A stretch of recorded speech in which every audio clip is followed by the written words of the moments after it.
La Voz del Derecho presenta Primer Plano. Primer Plano.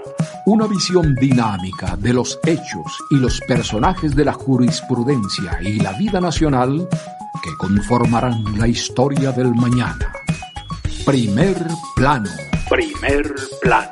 Con la participación de los abogados José Domingo Bernal, Fabio Sepúlveda y la presentación y dirección de Fabio Becerra Ruiz. Primer Plano. Primer Plano.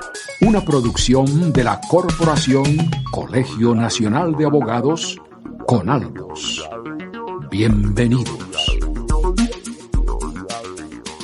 Cordial saludo a todos nuestros televidentes que nos ven y escuchan en Colombia y en el mundo. Fabio Sepúlveda Betancourt, hoy en un programa más de su emisora La Voz del Derecho, su programa Primer Plano, con la dirección de Fabio Becerra Ruiz y la producción de Luis Daza. Tenemos para cerrar estos capítulos que hemos venido hablando sobre pandemia. Hoy hay un tema muy importante y de mucha relevancia para los abogados, y es lo que tiene que ver con el decreto 806 del 2020, que de alguna forma nos llevó a la fuerza a la virtualidad y aparte de otras modificaciones. Para tratar este tema, tengo como invitado al doctor Gustavo Castillo Leal. Es un abogado especialista en Derecho Público y Derecho Constitucional. Tiene una amplia experiencia en contratación pública, asesoría, soporte jurídico. Ha trabajado en el sector de energía, de hidrocarburos, y igualmente ha sido catedrático en el área de delitos contra la administración pública y el medio ambiente, entre otras ocupaciones. Una hoja de vida muy completa, muy extensa, un litigante con gran reconocimiento y prestigio, y hoy nos acompaña desde San Andrés. A propósito de lo que está viviendo esa isla, pues este es su lugar de residencia. Bienvenido, doctor Castillo. Muchas gracias, doctor Sepúlveda, y un placer saludarlos y a la audiencia de este maravilloso programa. Bueno, para entrar de plano en el tema que habíamos propuesto con respecto de la implementación del decreto 806, primero cuéntenos de qué se trata este decreto y qué es lo que ayuda a los abogados, o en qué tiene que ver con la administración de justicia y nosotros los litigantes. Sí, en efecto, lo que hace el decreto 806 de 2020 es acelerar o hacer énfasis en aquellos aspectos que dan cabida o impulsan todo lo relacionado con la actualidad. Así, por ejemplo, se tenía que en algunos casos, como en el Código de Procedimiento Administrativo, es el hecho de fijar o señalar los correos virtuales o correos electrónicos de los demandantes o de las partes o de las entidades demandadas o demandantes. Era de tipo facultativo. En este caso lo colocaron que debía ser necesario. En el Código General del Proceso lo traía como una situación de carácter facultativa, y en el Código Sustantivo del Trabajo ya lo dispuso como no lo traía, ni siquiera está dispuesto, no hay la obligación. En el Código General del Proceso eventualmente daba lugar a que fuera inadmitida la demanda. Ya hay situaciones que se presentan con el tema porque en algunos casos dio a entender de que se generalizaba el que fuera motivo de inadmisión de las demandas el no señalar el correo de las partes.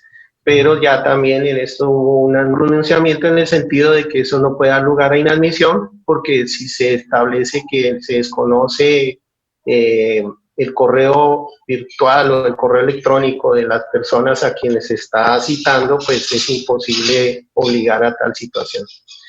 Ese es uno de los aspectos. Sí, ¿qué otro aspecto nos iba a indicar? Bueno, en el tema de la demanda, el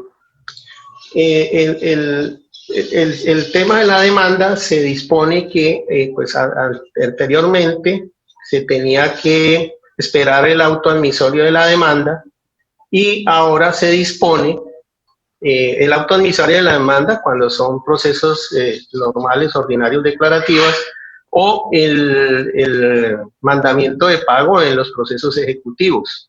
Esto tuvo una leve variación en el sentido que ahora al interponer la demanda se debe de una vez notificar a los demandados, solo con la excepción de que el contenido de la misma tenga medidas cautelares.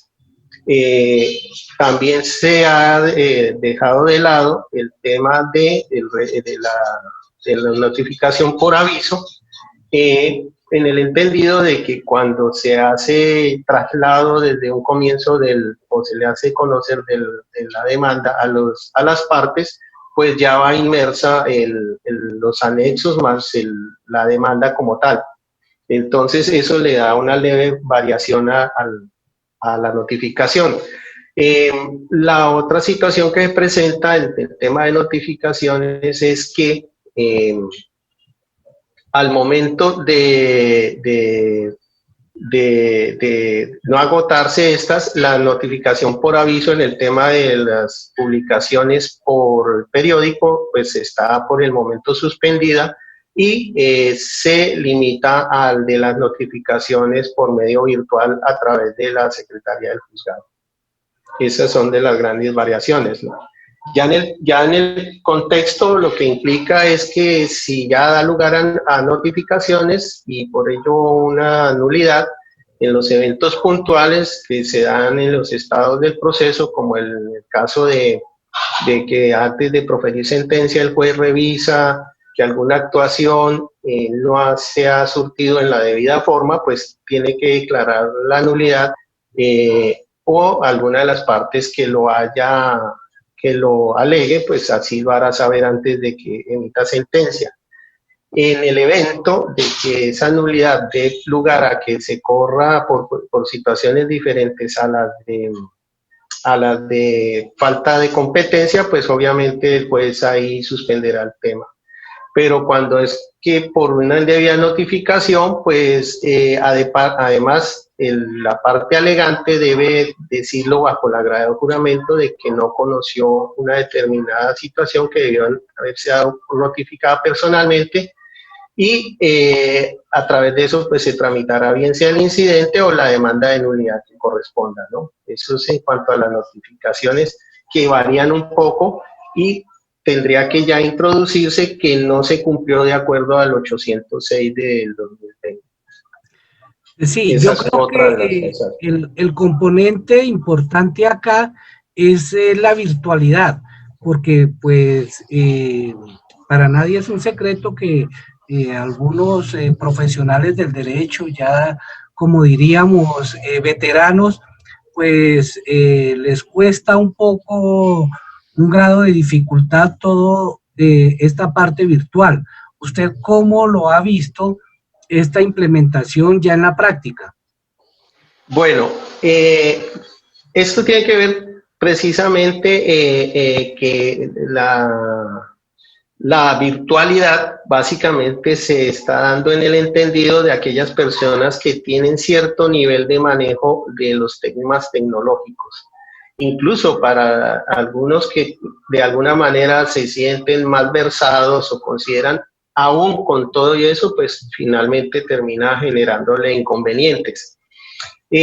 Voy a un caso concreto aquí en la ciudad de San Andrés, se tiene problemas de conectividad. Segundo, pues primero porque es que la red es muy mala. Segundo, la tecnología no tiene el desarrollo que uno esperaría. Tercero, depende de la clase, de las partes que lo componen. La mayoría de personas no cuentan con un computador. Eventualmente, si se tiene el computador, cada vez la exigencia de tener las aplicaciones, ello implica incluso que se tengan aplicativos que requieren tener que sean de tipo oficial, que no sean que tengan su debida licenciamiento. Entonces eso quizá no lo ha tenido en cuenta el medio, y se parte de que todos tenemos todos esos elementos a la mano. Se ha tenido el caso concreto que se termina haciendo desde un celular, en el único celular la mayoría de veces de nosotros los abogados, cuando somos los litigantes, en que tenemos que conectar el testigo, el demandante, todas las partes involucradas desde un mismo celular. Eso no permite que el desarrollo de las audiencias como tal sean lo más expeditas posible, ¿no? Bueno, esa parte, digamos que de implementación de la virtualidad, de alguna forma era necesaria, pues Colombia era de uno de los países más atrasados en llegar a la parte del expediente digital, y ya que fue un requerimiento de la OCDE, pero lo que hace este decreto, como lo mencionamos al comienzo, es un poco ya meternos a la fuerza todo el procedimiento que se tenía que haber establecido durante un tiempo, y prácticamente lo hicieron en un decreto que empezó a funcionar a partir de junio de este año, cuando ya se habilitó nuevamente, se terminó, la suspensión de términos por parte de la rama judicial. Pero vayamos a una parte práctica con respecto quiero hacer énfasis sobre las notificaciones y sobre los poderes que deben otorgar los usuarios o los clientes a los abogados. Bueno, en esto se da una situación que de las que mayor avance considero yo que se logra. Desde luego que todo esto se supone debe ser en aras de la modernización. Por ejemplo, el poder ya no se requiere sino de la contrafirma, no se requiere de la presentación en notaría o autenticación en la oficina de apoyo judicial o en el despacho directamente, sino que acudiendo a la presunción de la buena fe, basta con la firma de la persona que otorga el poder. Eventualmente pues hay una situación compleja, y es que se supone que debe ser emitido o transmitido por medio de un canal que dé fe que proviene del que lo está otorgando. Me explico. Si tiene que ser enviado desde el correo electrónico de la persona que lo emite, para que de alguna manera tenga la mayor validez posible. Eso en cuanto al poder. Ya en cuanto a las notificaciones, pues tienen que surtirse, ya varió en el sentido de que basta con la constancia de secretaría enviada del envío a alguno de los medios que ha dispuesto las partes, pero ahí hay una anotación específica, y es que para que surta efectos la notificación por medio electrónico tiene que estar prevista de la autorización de la persona que se está notificando, de que tenga plena validez este tipo de notificación por medio electrónico.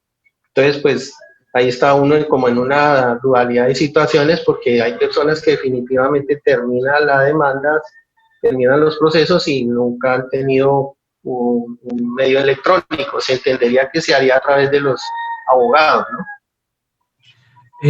Ok, en la página de la rama judicial, la que nosotros conocemos como siglo XXI, pues presentaba algunos inconvenientes para la consulta de los procesos, para mirar el avance de los mismos, en cuanto que no estaban todos los despachos allí registrados, sobre todo los de algunos pueblos donde se llevan procesos, no tienen acceso a esta tecnología.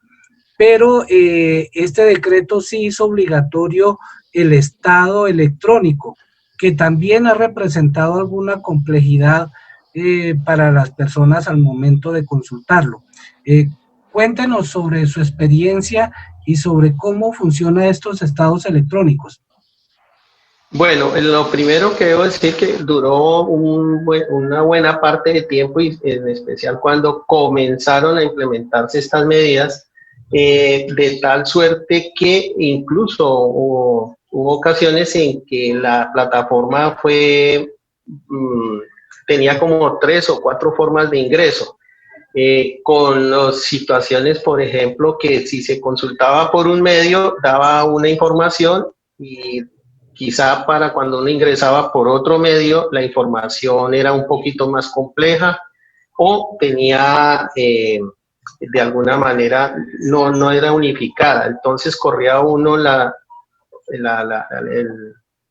el riesgo de que si se confiaba y abría la que menos información tenía, podía no enterarse de lleno, por ejemplo, de la admisión de una demanda, de la inadmisión de una demanda o el rechazo de las mismas en uno de los eventos. O para cualquier auto en el que se requiriera algún recurso. Eso en principio se presentó. En otros que publicaban los estados, pero no publican auto. Entonces, ¿eso qué implica? Que se vencen los términos mientras uno ubica el auto como tal, y posiblemente en los casos de admisión de demandas se da el rechazo, en otros se vencen los términos para hacer los recursos correspondientes. Eso también se ha venido presentando. Y seguimos con el tema de poder acceder a la consulta, porque es que por consulta, cuando hay una buena conectividad, una buena conexión, pues digamos que fluye. Cuando se manejan 1 o 2 procesos, pues la situación es manejable, pero cuando en promedio son 10, 20 procesos, prácticamente tiene que esperar en las zonas de menos tráfico de conectividad, y esos lujos no se los puede dar uno cuando los vencimientos de términos son continuos. Entonces hay semanas que no se alcanza a consultar 2 o 3 veces un mismo proceso, etcétera, y volvemos a tener el mismo riesgo que no da tiempo de enterarse de lo que uno pueda tener alguna urgencia. En otros eventos, cuando son, pues ya como estamos todos en virtualidad, pero en mi caso yo litigo en varias ciudades, no tiene uno acceso a los despachos. Hay despachos que transcurrieron todas las situaciones, los documentos los tienen, son ciudades diferentes, difíciles de desplazamiento, pero tampoco aparece como un contacto, un teléfono, cómo comunicarse uno para acceder a esos documentos, sobre todo antes, muchos que fueron entregados antes de pandemia, entonces eran físicos. Entonces también se corre el riesgo de que esos originales, muchos con títulos valores, están en esos despachos y todavía no se sabe ni cómo poder uno comunicarse directamente y poder asegurarlos, sobre todo en ese tipo de documentaciones, ¿no? Ese tipo de situaciones son las que más o menos vienen presentando. Otro aspecto que también me parece que vale la pena destacar, y es que pues, la virtualidad no es buena para todo, en el sentido de que en las audiencias de pruebas, sobre todo cuando hay testimonios, allí se pierde el principio de inmediación de la prueba. ¿Cómo poder sortear esta situación para que realmente se le dé garantía a todas las personas en esa etapa tan importante como es las pruebas testimoniales? Muy buen punto, doctor Sepúlveda. Definitivamente es que estamos pasando de esa transición de, no debemos olvidar que antes de pandemia, la virtualidad, y sigo insistiendo, era un medio para facilitar el acceso a la administración de justicia. Pero desafortunadamente en las actuales circunstancias se han convertido, de alguna manera, se ha convertido en el medio para acceder a la administración de justicia, y eso marca la diferencia. Porque anteriormente, y se tenía dispuesto, era que de todas maneras, así fuese virtual, se aseguraba no solo el principio de mediación, que el juez tuviera de primera mano acceso, el juez y las partes, pero más el juez, a muchos elementos que hacen que la valoración de la prueba tenga todo su finalidad, los gestos, que muchas situaciones que se presentan. Si así fuera virtual en la anterior situación, por ejemplo, se hacía de despacho a despacho, donde se aseguraba que la persona que estaba deponiendo o el que estaba presentando el testimonio o la declaración no tuviera agentes externos o ajenos. En este momento, si bien es cierto, están agilizando los procesos, también tenemos que sopesar hasta dónde es digamos, descartar, salir y evacuar procesos, so pena de que la prueba como tal no cumpla, no llegue a su cometido. Por ejemplo, muchos jueces están utilizando que para que le dé mejor fluidez a la comunicación, apagan los monitores, entonces la persona ni siquiera se ve, eventualmente se ve en el momento que está presentando la declaración, pero ni siquiera hay una disposición de en qué parte del salón se encuentra, quiénes más están en el salón, una serie de circunstancias que incluso, pues por más que se tenga muy buena fe, pues no está exento de que se le haga la ayuda, un gesto, cualquier situación que afecte la validez de esa prueba, ¿no? Eso se está presentando muy comúnmente. Obviamente yo pensaría que este tipo de audiencia se puede presentar para aquellas situaciones que sean de trámite, pero no para cuando sean, o por lo menos sí que sí sean virtuales, a eso tiene que llegarse, pero que de alguna manera sean de las que se hagan así sea una parte virtual o semi-virtual en el juzgado, o que por lo menos la otra persona vaya a un despacho judicial donde se garantice que no haya elementos externos que puedan influir en la misma, ¿no? Es como una combinación de elementos. En todo lo demás, pues uno puede estar de acuerdo de que no toda la virtualidad es mala, trae sus beneficios, pero sí hay factores como este que son determinantes para no afectar el debido proceso, ¿sí? Que es importante cuando se acude a la Administración de Justicia. Hace poco un pronunciamiento de la Corte Suprema de Justicia se pronunció al respecto sobre las notificaciones a partir del correo electrónico, que se tenderá surtida si la persona aportó su dirección de correo electrónico. Toda comunicación que se envíe se entenderá surtida a partir del segundo día, ¿sí? Sí, correcto. ¿Cómo ve usted esta valoración que hace la Corte sobre ese término? Bueno, para algunos eventos da agilidad, pero desafortunadamente eso implica que la persona, o sea, eso estaría bien, yo diría, en el entendido de que se tuviera certeza de que la persona puede acceder a leer la notificación por correo. El término de 2 días, pues es indiferente si es 2, 3 o 4 días después. Lo importante es que pueda acceder y conocerlo, porque es que una cosa es cumplir con la formalidad y otro es que la finalidad cumpla el efecto, que sea que se tenga el conocimiento. Hay muchas formas que no se están teniendo en cuenta y es que en ocasiones inclusive los correos o se bloquean o por alguna razón los dirige al correo spam. Algunas cosas ya de tipo tecnológico que no permiten tener el conocimiento pleno de las notificaciones, más cuando contienen alguna situación que les es adversa y después no se tiene cómo defender.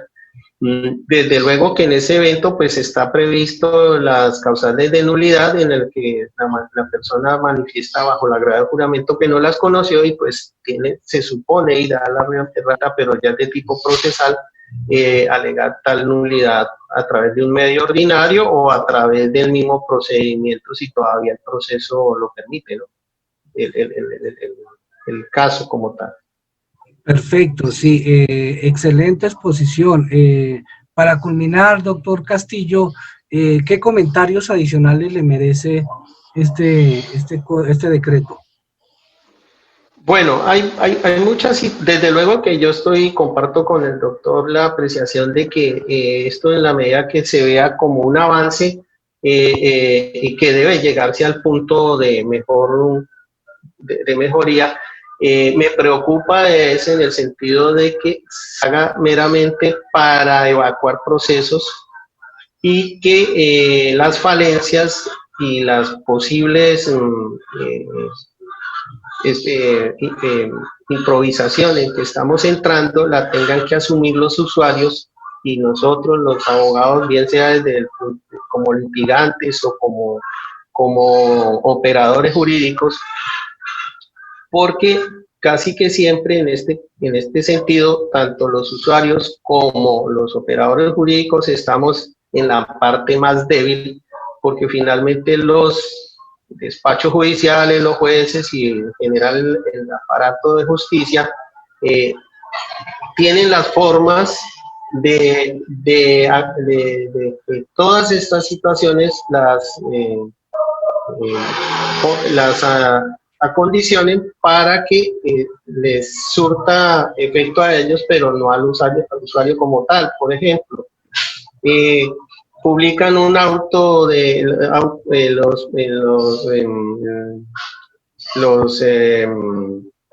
un auto, pero el contenido del auto no lo hacen ver por ningún lado. Entonces uno, mientras se entera del auto, le han corrido términos, ya es preferible dejar el proceso así que ponerse uno a pelear con la administración de justicia. La mayoría de eventos termina uno volviendo a meter la demanda si es que hay lugar a ello, o prácticamente en algunos casos teniendo que acudir a otro tipo de herramientas jurídicas para poder subsanar una situación que a veces pudo haber sido un desfase procesal que de alguna manera se ajustó al aparato judicial, pero con detrimento de los usuarios y de los litigantes como tal, ¿no? Excelente, doctor Castillo, sus comentarios, sus apreciaciones sobre este decreto, tema de mucha importancia y de mucha actualidad para todos los abogados, los que ejercemos el litigio, porque es cómo se garantiza el debido proceso y cómo se garantiza el acceso a la administración de justicia a todos los usuarios sin vulnerarle estos derechos. Muchas gracias por su participación. Quien les habló, Fabio Sepúlveda Betancourt, con la producción de Luis Daza y la dirección de Fabio Becerra Ruiz. Muchas gracias, doctor Castillo. Gracias, usted. La Voz del Derecho presentó Primer Plano. Primer Plano. Una visión dinámica de los hechos y los personajes de la jurisprudencia y la vida nacional que conformarán la historia del mañana. Primer Plano. Primer Plano. Con la participación de los abogados José Domingo Bernal, Fabio Sepúlveda y la presentación y dirección de Fabio Becerra Ruiz. Primer Plano. Una producción de la Corporación Colegio Nacional de Abogados, CONALBO.